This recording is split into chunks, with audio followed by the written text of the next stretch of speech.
مطلق کی کنیز اللہ رے لمعہ نور کا. نتیجہ نکالتے ہیں ایک سینے تک مشابہ ایک وہاں سے پاؤں تک, ایک سینے تک مشابہ ایک وہاں سے پاؤں تک, حسن سبتین ان کے جاموں میں ہے نیما نور کا. تو تیری نسل پاک میں ہے بچہ بچہ, تیری نسل بچہ بچہ, تیری نسل پاک میں ہے بچہ بچہ نور کا. تو ہے عین نور تیرا سب گھرانہ, تو ہے عین سب گھرانہ.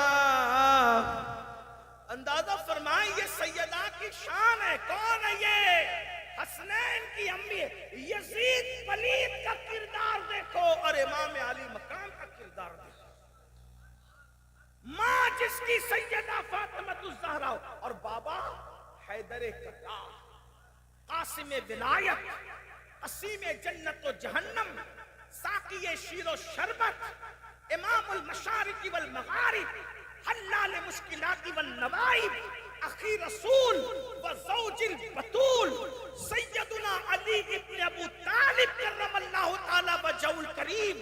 قاضی ثناء اللہ پانی پتی اپنی کتاب تفسیر مظہری میں لکھتے ہیں, مجدد الفسانی مکتوبات میں فرماتے ہیں, امام اہل سنت درج فرماتے ہیں کہ آدم علیہ السلام کے دور سے لے کر آج تک جتنے ولی بنے ہیں سب حیدر کرار کے فیضان سے ولی بنے ہیں.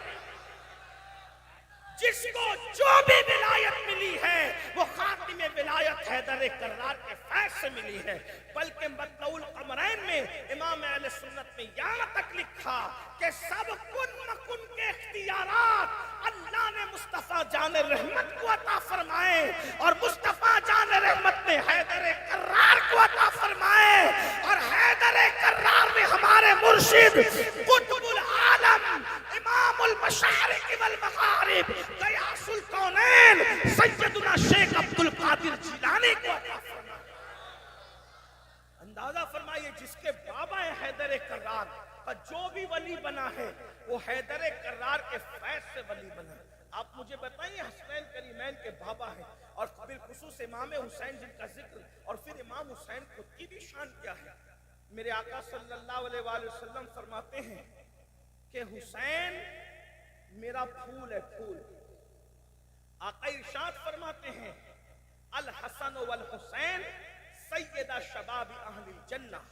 حسن اور حسین جنت کے جنتی جوانوں کے سردار ہیں.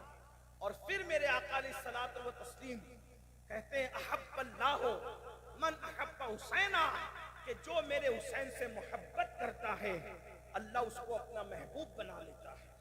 اور یہ تو بڑا مشہور فرمان ہے حسین منی وانا من حسین, حسین مجھ سے ہیں میں حسین سے ہوں. یہ عرب کا دستور تھا جس سے بہت پیار ہوتا. کہتے ہم کبھی کہتے نا وہ میرا ہے اور میں اس کا ہوں, گویا کہا جا رہا ہے حسین میرا ہے اور میں حسین کا ہوں. غور فرمائے. پھر کہا حسین و صبت من الاسباط, حسین میرے بیٹوں میں ایک بیٹا ہے, حسین میرے نواسوں میں ایک نواسا ہے, حسین میری امت میں ایک امت ہے. گویا کہ کہا جا رہا ہے. توجہ فرمائے. آپ کبھی کہتے ہیں کسی کو, کسی نے کہا ارے آپ نے فلاں مقرر کو سنا, تو آپ کہتے ہیں ارے وہ تو فلاں کو سن, وہ مقرروں میں ایک مقرر ہے, وہ نعت خاں کو سن, وہ نعت خانوں میں ایک نعت خاں ہے, وہ شاعر کو سن, وہ شاعروں میں ایک شاعر ہے, وہ خوبصورت کو دیکھ, وہ خوبصورتوں میں ایک خوبصورت ہے. مطلب کیا ہوا کہ سارے لوگ ایک طرف اور وہ ایک طرف. حضور فرما رہے حسین و صبت من الاسباط, حسین میرے بیٹوں میں ایک بیٹا, میرے نواسوں میں ایک نواسا. مطلب کیا ہوا حضور کے پورے خاندان امام زین العابدین سے امام مہدی تک سب کی خوبصورتی جمع کر لو، سب کی کرامتیں جمع کر لو، سب کا تقوی جمع کر لو، سب کی پرہیزگاری جمع کر لو، سب کا حسن و جمال جمع کر لو، سارے سیدوں کا حسن و تقوی پرہیزگاری علم و سمٹتا ہے تو ایک حسین اعظم بنا کرتے ہیں۔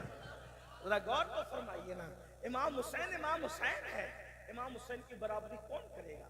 ماں بے مثال، باپ بے مثال، آپ کا خاندان بے مثال، لیکن بعد میں جو کہنا لگا تھا وہ دور چلی گئی۔ ختم کرتے ہوئے عرض کروں تو دنیا دو حصوں میں تقسیم، یا تو کوئی یزیدیت پر ہے یا تو کوئی حسینیت پر ہے، یہی کہنے لگا تھا، دونوں کا تعارف مختصر میں کرا دیا۔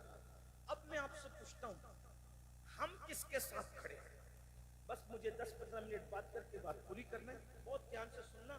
اصل میرا عنوان اب آ رہا ہے اور وہ میں 10-15 منٹ میں پڑھ کے ختم کر دوں۔ ہم کس کے ساتھ کھڑے ہیں؟ میں یزیدی تو آپ کو نہیں کہوں گا، لیکن اتنا ضرور کہوں گا کہ ہم کس کے ساتھ کھڑے ہیں۔ آپ کہیں گے ہم تو امام حسین کے ساتھ کھڑے ہیں۔ میں نے کہا امام حسین کے ساتھ کھڑے ہونے کی کنڈیشن کیا ہے؟ اس لیے کہ آپ دادا گیری سے اپنے آپ کو قادری تو لکھ لیتے ہو، رضوی لکھ لیتے ہو، برکاتی لکھ لیتے ہو، چشتی لکھ لیتے ہو، نقشبندی لکھ لیتے ہو، سہروردی لکھ لیتے ہو، اشرفی لکھ لیتے ہو، مداری لکھ لیتے ہو، وارسی لکھ لیتے ہو، سب لکھ لیتے ہو۔ لیکن ایک بات میں آپ سے کہتا ہوں، ابھی سب اس پہ بہت خوش ہیں کہ میں قادری ہوں۔ یہ تو فیصلہ قیامت میں ہوگا نا کہ تھے بھی کہ نہیں تھے۔ میں چشتی ہوں، تھے بھی کہ نہیں تھے۔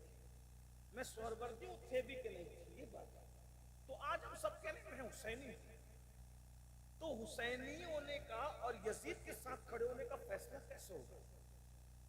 جب یہ بات کہہ دی گئی کہ امام حسین ایک وجود کا ظاہری وجود کا صرف نام نہیں ہے، ایک نظریہ ہے، ایک فکر ہے، ایک مسلک ہے، ایک مشرب ہے، ایک پہچان ہے، ایک اصطلاح ہے، اور یزید بھی ایک مسلک ہے، ایک مشرب ہے، ایک پہچان ہے، ایک اصطلاح ہے۔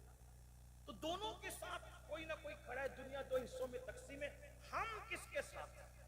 بہنوں کی بھی توجہ۔ تو کس طرح دنیا کیسے بٹے گی؟ اگر چھٹائی ہوگی تو کیسے ہوگی؟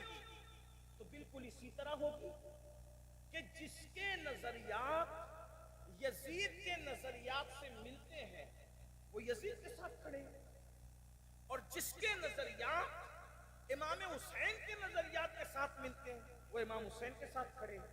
اور آج جو جس کے ساتھ کھڑا ہے کل قیامت کے دن بھی وہ اسی کے ساتھ اٹھے گا۔ تو اب یزید کا نظریہ یہ تھا،